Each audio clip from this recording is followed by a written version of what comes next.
Ladies and gentlemen of the jury, welcome to the Cinema Courtroom New Year's Special, a bonus episode where we are going to deviate from the traditional format of the Cinema Courtroom Show.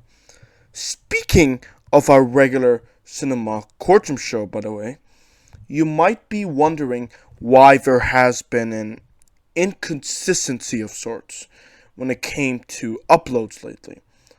I'll get to that in the very end of this episode. But for now, we are going to be talking about not a movie, but rather we are going to be talking about 5 movies, which are the top 5 movies of 2022. And then I'm going to quickly talk about my number 1 anticipated movie of this year. Now, this is going to be a relatively short episode as per, the usual bonus episode length. So, don't worry, you can still tune in to this bonus episode and then, get back to popping your champagnes and contemplating New Year resolutions and let's face it, New Year resolutions that you don't actually give a shit about. And hey, neither do I. With that down, let's go over the movies that are going to be in my top 5 movies of 2022. And then I am going to rearrange them from worst to best. Oh, and by the way, spoiler alert, none of them are MCU films, unfortunately. Anyway, on my list of 5, let's see here. If you're watching this on YouTube, then you'll actually see me rank the movies. But if not, I'm just going to say them out now. Top Gun Maverick. Again, this isn't in any particular order. The Batman. Everything Everywhere All at Once. Avatar: The Way of Water, which I've recently reviewed. And The Fabelmans, directed by Steven Spielberg. Out of all of these 5 movies, the Cinema Courtroom is going to determine the top 1. But first, I'm going to reveal the movie that is going to be in 5th place. And that's, drumroll please, The Fabelmans. About The Fabelmans. Here's why I think The Fabelmans belong in the top 5 list. You have to comprehend the very nature of Steven Spielberg's directing work and how it's the ultimate benchmark of how every movie should objectively be made in Hollywood. From Jurassic Park, Schindler's List, to Ready Player One, and, experiment with various genres, especially when it comes to crafting an engaging screenplay and sophisticated drama. But here's why it isn't in 4th, 3rd, or even 1st place. This isn't Steven Spielberg's best work, which is saying a lot, by the way. Don't sleep on the fact that Steven Spielberg's worst movie beats all other movies. Do not get me, don't get it twisted. I still think that The Fabelmans is a masterpiece of a movie. 95% of it was, in my opinion. However, when it came to the end of The Fabelmans, it didn't leave me overly satisfied with how the 3rd act came to its close. Here's another setback about The Fabelmans. It comes off as disorientating to the average moviegoer who isn't familiar with Steven Spielberg, even though I think that they would be absolutely clinical if they haven't at least heard a household name like Steven Spielberg in the movie industry. For a matter of fact, if you haven't heard of Steven Spielberg, one of, if not the best filmmakers of our time, you don't belong in the film industry. Like, I'm sorry. Like, how can you call yourself a movie pundit, but you at least, like, you don't have to watch all of Steven Spielberg's movies, even though it's preferable that you do. But you have to at least have heard of him once and acknowledge the fact that he is the number one recognized person in the entire directing sector of the movie industry. But let's go out on a limb and propose a hypothetical scenario where an individual who just beholds the movie title Fabelmans doesn't know why the movie is structured the way that it is, what message that the movie is attempting to convey to the general audience. The Fabelmans is essentially an autobiography on Steven Spielberg, and it's mostly focused on his teenage years as a young, aspiring filmmaker, and it ends with him receiving an opportunity to direct a bigger tentpole movie, and he ends up, dropping out of school. But the thing is, it's not like someone who isn't aware of Steven Spielberg is going to appreciate the story. But at the same time, it really depends on the audience. Like, I understand every reference and concept that the movie touched on. Like, Sammy Fabelman isn't actually Sammy Fabelman. It's a direct retelling of Steven Spielberg's actual life, but he changed his own name as well as the name of his family and the people that he's interacted with in his life, especially early childhood and adolescence. But can you say the same about everyone when it comes to understanding these, minor references? Probably not. But I think that every single movie pundit is going to say that The Fabelmans is a top-level movie. Unfortunately, it's not on my top list of movies for 2022. Okay, so now that I finished talking about The Fabelmans, let's talk about my fourth pick for my top 5. Avatar, The Way of Water. And I know, you want to burn me alive for even suggesting that another movie is ranked higher than a Steven Spielberg picture for this year. Okay? I'm just talking about 2022. Besides, give Steven Spielberg a break from all that glory that he's been rightfully receiving. Some of you might, perceive Avatar 2, The Way of Water as a visual borefest, a notion that I find false. But, okay. But can you just hear me out? Avatar, The Way of Water brought so much to the big screen this year. A brilliant performance by the cast and crew, Zoe Saldana's radiant singing voice in the beginning and end, a spectacular 3D experience with 3D cinematography. I touch more on this on my Avatar The Way of Water review, which is a recent podcast, which I encourage you to go ahead and listen to. But I do still think that the reason why Avatar The Way of Water is in 4th place and not let's say 3rd, 2nd, or 1st place is because while it does have an exceptional story, the screenplay narrative was too basic for me to just put Avatar The Way of Water in a higher rank, especially considering that it is a 3 hour and 12-minute movie. All in all, though, it did establish some proper world building for Pandora and its fabulous creatures. Let's move on to my 3rd pick for my top 5. Top Gun Maverick. I cannot emphasize enough how much I adore Top Gun Maverick. It is packed with emotional scenes, one of the best dogfight sequences that I've ever seen from a movie involving planes. It may not be as visually stunning as opposed to Avatar, The Way of Water, and maybe it might be,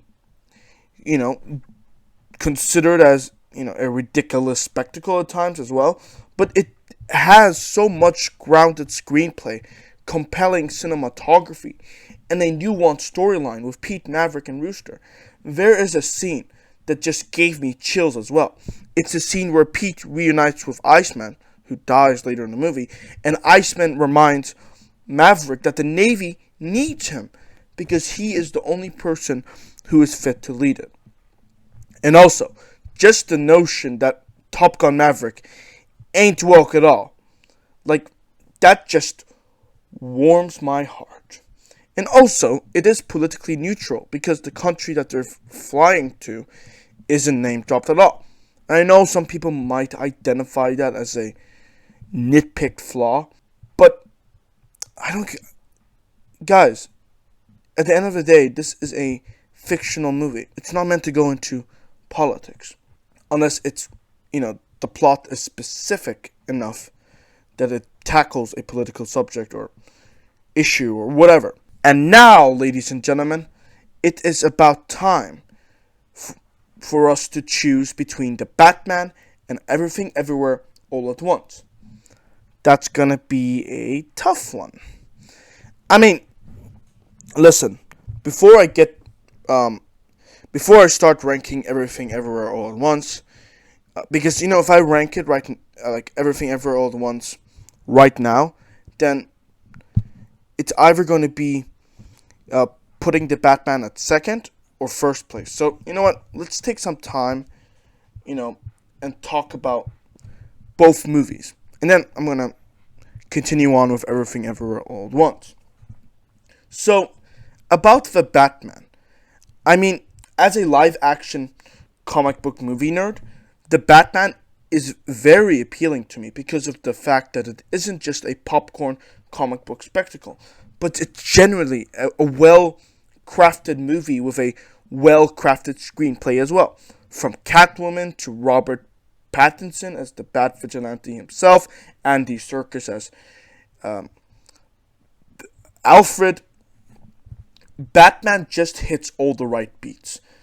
At the same time, Everything Everywhere All at Once is a way more immersive and philosophical, feature film than all of these 4 movies on this list combined.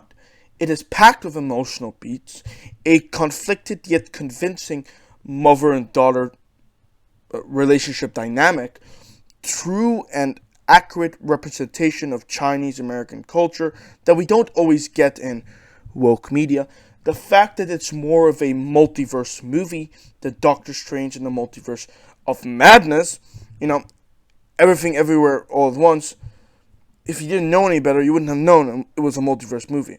But Doctor Strange in the Multiverse of Madness promoted itself on the basis that they were going to be in a multiverse of madness. Well, if you've seen Doctor Strange 2, you begin to realize that's not really the case. We get like one quick multiverse montage, but they only go across like 2 or 3 universes. But I mean, hey, that's a discussion for the Doctor Strange the Multiverse of Madness review, which you can find in the 3rd episode of the Cinema Courtroom.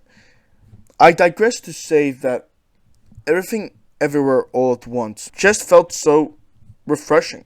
Not to mention the scene where Joy and Marilyn are engaging in a philosophical dialogue as just 2 rocks on a hill, talking about human evolution and all that. But at the same time, Batman is on my list of top 3 heroes.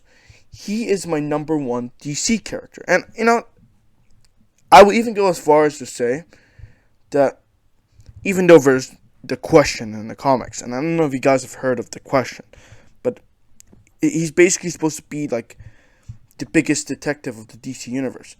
I would go as far as to say that the Batman isn't only the biggest detective in the DC universe, I think he is the biggest and most superior detective in all of fiction.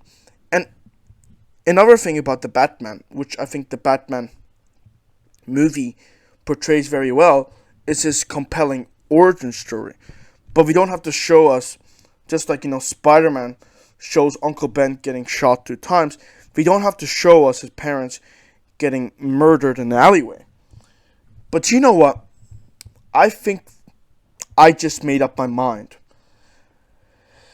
Ladies and gentlemen, I am proud to be ranking The Batman in first place. I mean, yeah, The Batman is my number one movie of the year.